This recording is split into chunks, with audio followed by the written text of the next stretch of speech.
Hello everyone, good morning. Blessings in Jesus' name. Just want to share you the third lesson or the last lesson I learned from Genesis chapter 27. And nung una, we focus on Isaac. Yung pangalawa, we focus on Rebecca and Jacob. At itong pangatlo, we focus on Esau. And if we read Genesis chapter 27, ito na yung after ni Esau malaman na kinuha ni Jacob yung blessing na dapat sa kanya through deception.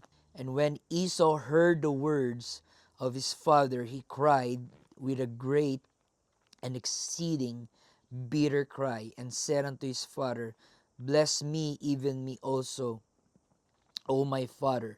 And he said, Thy brother came with subtlety and had taken away thy blessing. And he said, Is not he rightly named Jacob? For he had supplanted me these two times. He took away my birthright. So, nakuha na yung birthright dahil binenta naman yun ni Esau in exchange sa red pottage. And behold, now he hath taken away my blessing. And he said, Hast thou not reserved a blessing for me? Now, we may have some pity towards Esau na in this case, victim talaga siya dito dahil dinaya siya ng kanyang mama at ng kanyang kapatid na si Jacob.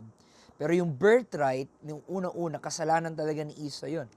Dahil, he despised his birthright and exchanged it for a meal para sa pagkain nung binentahan siya nito ni Jacob for a bargain. But here, in this scenario, kasalanan na to talaga nila Jacob and nila Rebecca dahil ninakawan siya, dinaya siya. So dito may kita natin na parang kawawa naman si Esau for, he had this bitter cry. But here's the third lesson that I realize, that regret is not always repentance.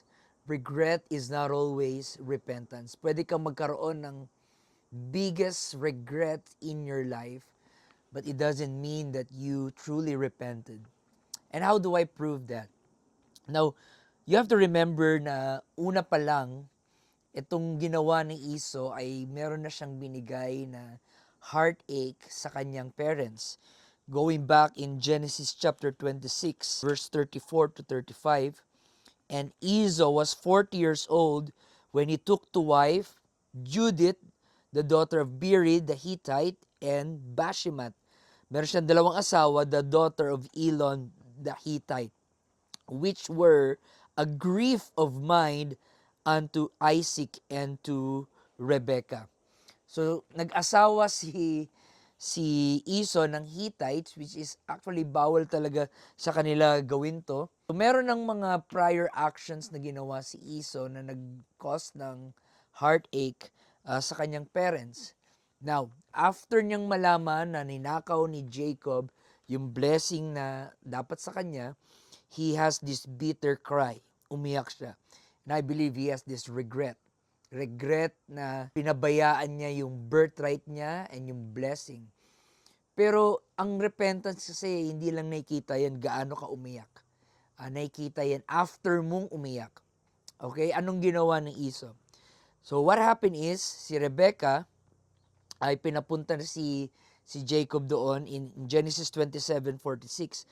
And Rebecca said to Isaac, I am weary of my life because of the daughters of Heth. If Jacob take a wife of the daughters of Heth, such as this, which are the daughters of the land, what good shall my life do me? So ayaw nilang maulit yung nagagawin ni Jacob, yung ginawa ng kuya niya.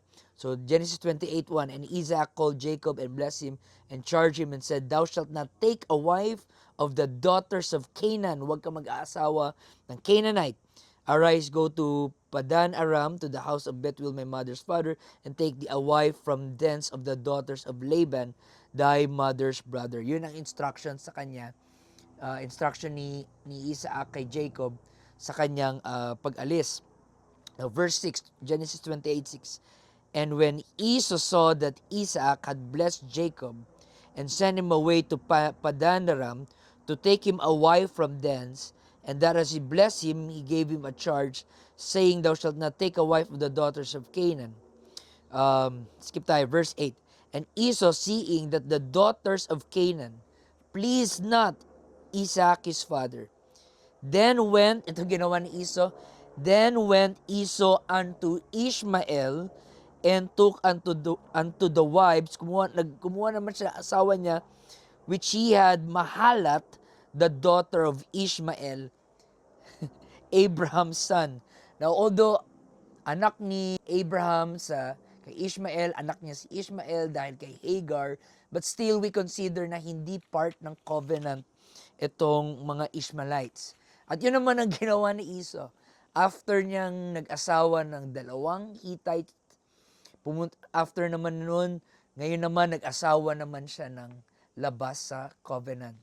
So, nung una hindi ko maintindihan bakit sinasabi lagi ng Panginoon in Romans, no? Nabanggit doon na I love Jacob, I hated Esau, na hindi pa sila pinapanganak. But as time unfolds, it reveals why God hates Esau, for he doesn't truly repented. He just wants the blessing, he just wants the benefit of the blessing, and he cried na kinuha sa kanya. Pero after nun, he didn't change his actions. Actually, he was just trying to show to Isaac na, yes, hindi ako nag-asawa ng Canaanite. Ishmaelite ang napangasawa ko. But still, it's not a, pure obedience and total obedience, dahil nga, ang gusto lang na ma-maintain sa kanilang lahi, mga kapatid, ay yung within the covenant. And so, sometimes, in our life, we have regrets, especially when we are caught in our sin, especially when we have done something na naranasan natin yung consequence, and we had this bitter cry, and we start to hate ourselves. Yet, let's be honest, there are times that even though we had the regrets, after na sunod na araw, bumalik pa rin tayo doing the same thing. So don't be confused between regrets and repentance. Huwag po tayong masanay, mga kapatid, na sa regrets na lang pero walang fruit of repentance. And ang pinaka nag-decide niyan is yung sa book of Hebrews. Hebrews 12, verse 16. Lest there be any fornicator or profane person as Esau, who for one morsel of meat sold his birthright.